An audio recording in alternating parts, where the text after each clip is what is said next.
Hi, everybody. Welcome to Behind the Scenes. Um, oh, yeah, this is our first June, right? Yeah. How did that happen? It's just so weird. Time is so weird. I turned 60 and my father-in-law said the next 20 go really fast. It's like, thanks. Anyway, today we're going to talk about driving. And it comes up a lot in our Facebook group, which is Working Hard to Raise Teens. Your teen, colon, Working Hard to Raise Teens. So if you don't know about it and you want to get advice and input from other parents, it's a really 99% of the time a very supportive and kind group. Every once in a while, someone gets a little bit of not nice, but then if you ask for nice, the group is really, really good. Like if you frame the question with "I need kindness," people follow the rules. So if you have a question, go to that group. It is Working Hard to Raise Teens. But so driving comes up a good amount there. And I, in fact, have raised 5 drivers, some of them better than others. And the one tool I got with my firstborn, who actually doesn't see out of one eye, but you can still get your license, but it might not make you the best driver.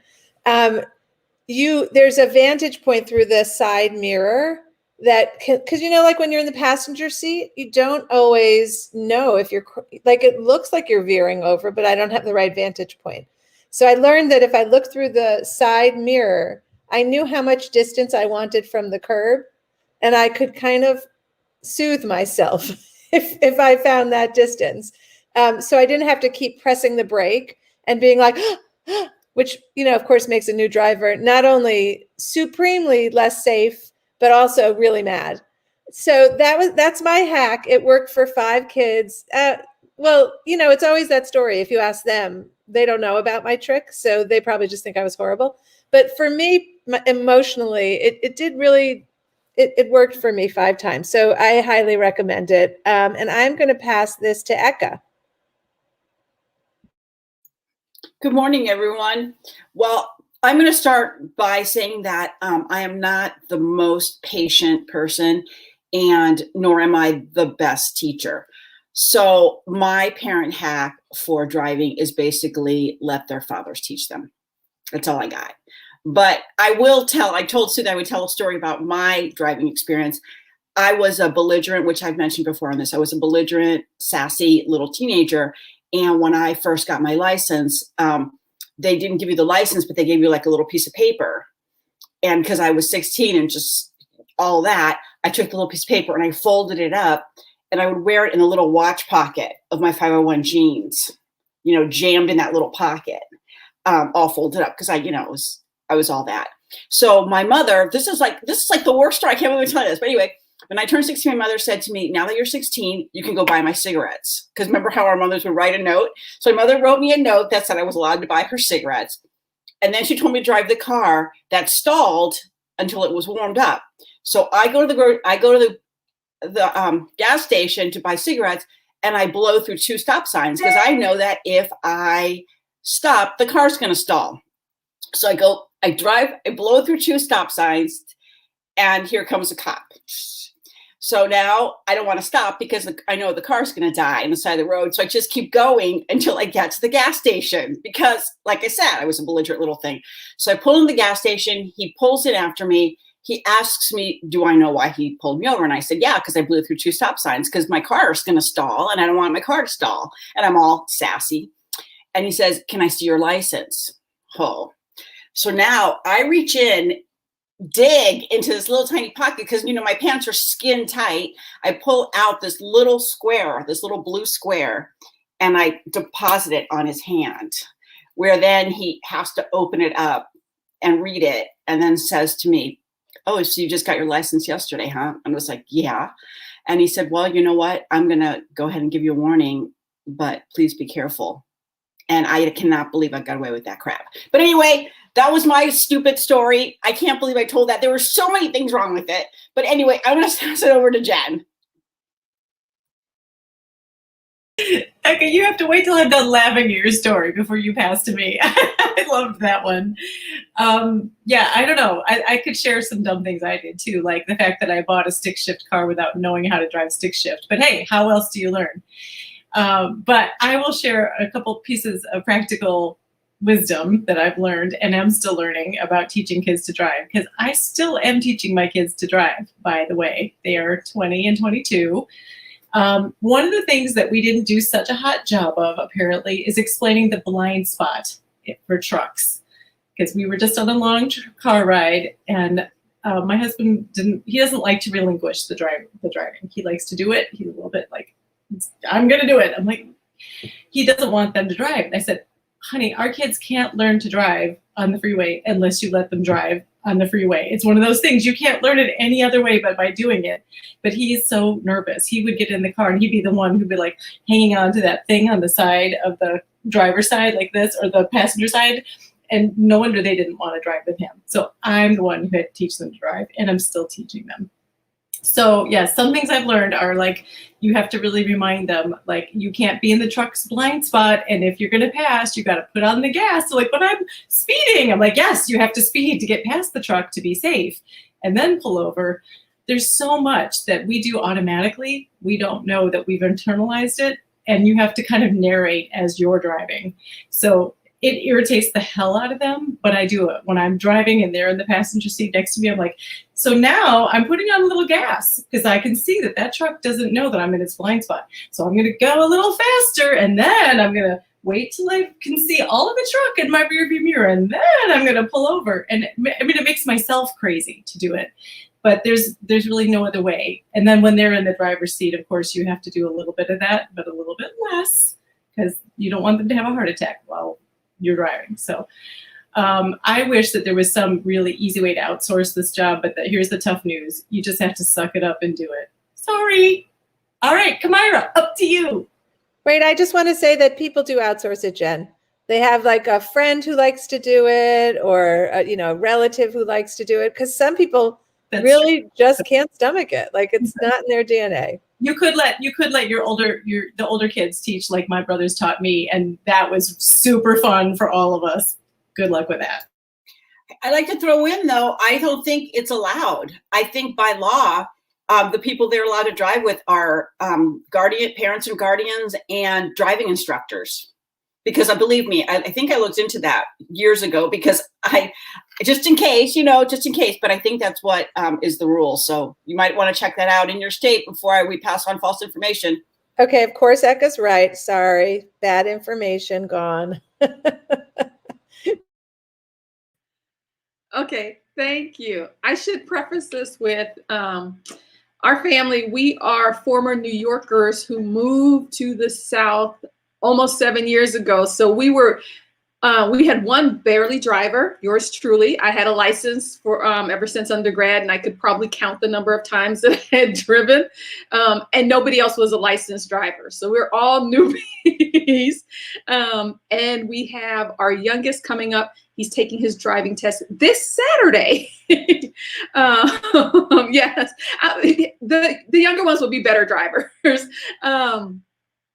My first piece of advice is, if you have a reluctant driver, be patient.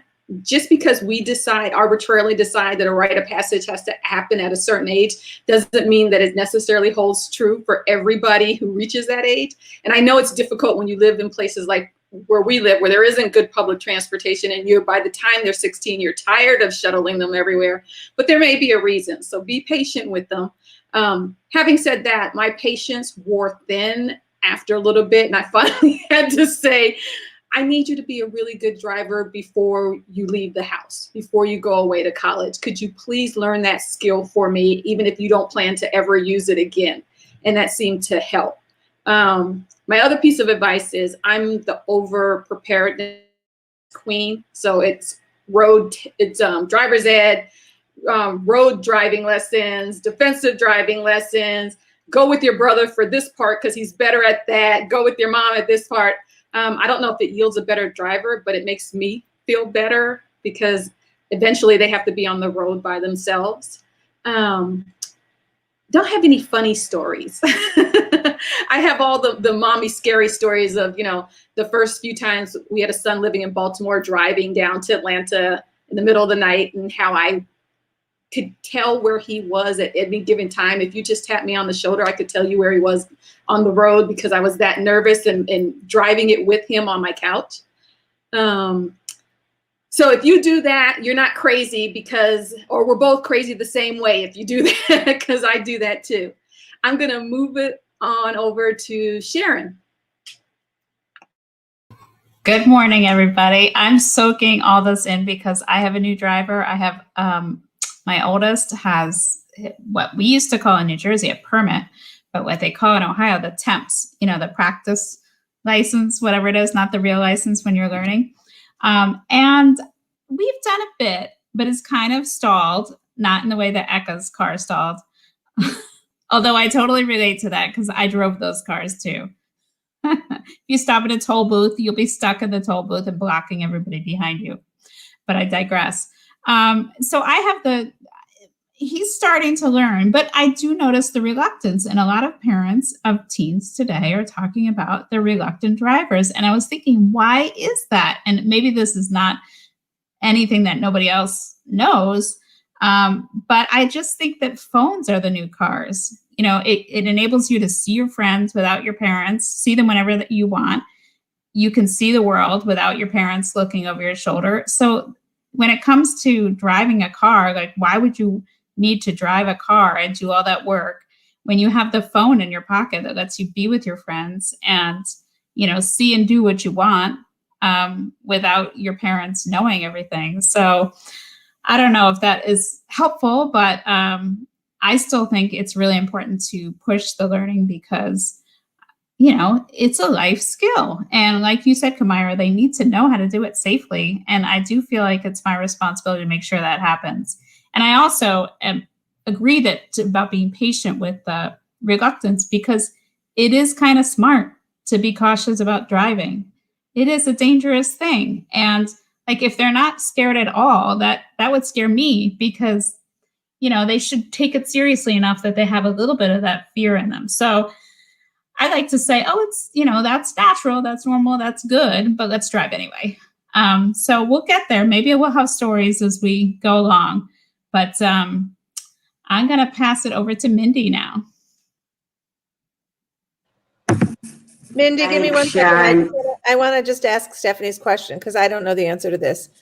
Can you order these? I assume you can order these online, signs that say, yes, everyone's shaking their head. Yes, Stephanie. So just Google online, I guess. New driver, learning driver. There's different. I've seen different ones. We had ours on Amazon. One of my friend had huge ones. Her whole car was plastic. Wow. They're magnetic usually. So you can take it off if you don't want to drive around with it when they're not in there, or you want to switch cars. Okay, so I guess I'm back up. My tip is, having raised three drivers, my tip is probably more for parking. And we found it helpful if you have older siblings who can drive. And maybe even before you get your permit or your temp, your older brother might allow you to back the car out of the garage as he's getting ready for school and running late. So he allows the younger unlicensed driver to back the car out of the garage, which then hits mom's car sitting in the driveway. Not bad, not terrible, but cracks the bumper. And where we found this helpful is the sibling bonding, because they agreed not to mention it to mom and allow her to believe months later someone tapped her in the parking lot. So probably the best part of that story is years later when the older sibling showed the expression on the younger sibling's face when he realized, oh my God, I just hit mom's car. So anyway, I think parking wise, he was probably a very good parker after that and made sure he did not tap other cars. But that's a true story. But on a serious note, what we found was taking our kids to a empty parking lot, a school parking lot on the weekends, a church or synagogue parking lot during the week, and just allowing them the freedom with nothing around them to drive. Found that really helpful. And for winter drivers, The same thing. Once it snows, get your kids out, because unless you're, you know, Emily living in beautiful Southern California, or Kamira living in Atlanta, although Kamira, you get ice and snow. They got to learn to drive in the snow too. So take them to a school parking lot on a weekend, tons of snow, and let them experience driving in the snow. So that's my tips. Who hasn't gone? I'll throw it, I guess, down to Emily. Hi. So I have one driver, and I have twins who are 14, about 14 and a half. So they're about a year away from getting their learners, we call it here. But we just went in a parking lot yesterday and drove around a little, because seeing their older brother drive, knowing he's leaving for college soon, I think they're definitely antsy. They can't wait. After the first one, I think maybe that's a little more common. So we did some very, very slow laps in an empty parking lot yesterday. But what really helped me was sugarless gum, because I could just like chew my anxiety out. In California, we don't have driver's ed in school. That's what I had growing up. So you do have to have some sort of private teacher in order for your learner's permit to be kind of activated. And so that I found really helpful, actually, because to the extent that, to the degree that I actually recommended it to some of my friends who were having a hard time dealing with riding in the car with their, practicing drivers, was just a 2-hour lesson with someone who does this for a living, and none of the baggage of either of the parents being in the car with the teenager really like set a good foundation. And then I felt so much more comfortable riding around with him in the car after knowing that he had done that. And so we kind of, he had to have 3 lessons. And I think it was the third one that he went on the freeway for the first time with the instructor. And so then again, like I felt a little bit more comfortable going with him on the freeway after that, just knowing that he had done it first with someone else. So that was something that seemed kind of annoying to me at first, because it was just different from how I grew up, where we did it all at school. But it ended up easing the process for me, knowing that we had this other person kind of helping us on our team. So that's my story. I'll send it to Jody. Hey, good morning, everyone. I could relate to a little bit of what everybody was saying, sadly, mostly with Mindy. But anyway, I think if I had like 2 tips that I would say about teaching your kids to drive, one is that don't assume that once they get their license, they actually know how to drive or are good at it. My oldest one actually did not pass his test the first time, and he was the best driver, still is, in our family. But my middle one, to everyone's shock, passed his the first time, and then 2 weeks later totaled the car. So it was whatever. So anyway, just keep that in mind. And I guess the second thing that I might say, and this again ties in with what Mindy said, is that once your kids start driving, or maybe even before, you need to kind of break up with, if you have one, you need to break up with your love affair with a car that doesn't have dents in it. It's just going to happen. And, I don't know, I'm on my 3rd minivan, so I don't know what to tell you. I'm not a big car person, but I'm sort of glad, because my husband will come home and say, well, how did that happen? And I just look at him like, what do you want me to do? We got 3 kids who are driving and this and that. And, somebody drove down a driveway and there's a tree, and now there's a missing mirror, and we got to deal with that. Like things, it's just going to happen. You have to, et cetera. So I do think that, Eka, I also tried to outsource the driving, and as lo and behold, I ended up kind of being the one who had to teach a few of my kids the maneuverability thing, in the parallel parking. And I just almost killed myself. I'm not gonna. I mean, this like a little screaming, a little this, etc. And I now still have one who will opt for the farthest parking spot out, which I actually applaud, because it's kind of like you got to know your strengths, you got to know your weaknesses, and there you go. But and I still don't like driving with any of my kids, and they're all adults. And every time I get in the car with them, I just kind of, I'm like they are, and I just want to look at my phone the whole time. And the last thing I'll say is that it makes me a little sad, and even though I am similar, that none of my kids could get anywhere if they didn't have their app to use to give them directions. They have no sense of directions. They have no ability. I went for a walk with one of them the other day in our neighborhood, and she's like, I have no idea where we are. I mean, they just don't get it. And I think that is, one of the things that just makes me a little bit sad, like that, they don't have any kind of internal GPS at all. So, and that is, the blessing and the curse of technology.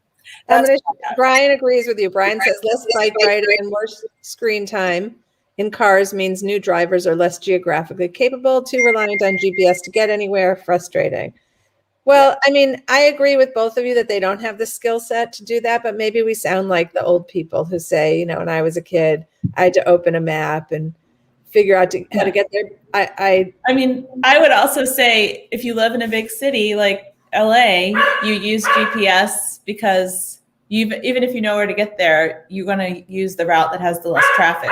So, yeah. Sorry, my dog's barking now. All right. Well, first of all, Mindy, thank you. I needed the laugh. Really, really appreciate it. And the storytelling to go along with it. Like I got to up my game. There's some really good storytellers here. And then to Jody's point, which I just want to say that in terms of in my house, my kids had like terrible attitude when they got their license because they had been state sanctioned as successful drivers. And so if I said something like, oh, slow down, or, oh, you went a little bit too beyond the stop sign, they'd go, Mom, I have my license. So my advice to parents out there is make the rules before they get their license and let them know that the day they get their license does that not mean they are an independent driver in your house, because, they aren't. We have many more years of experience. It's a job that you get better at. So they need the time and they still need the input.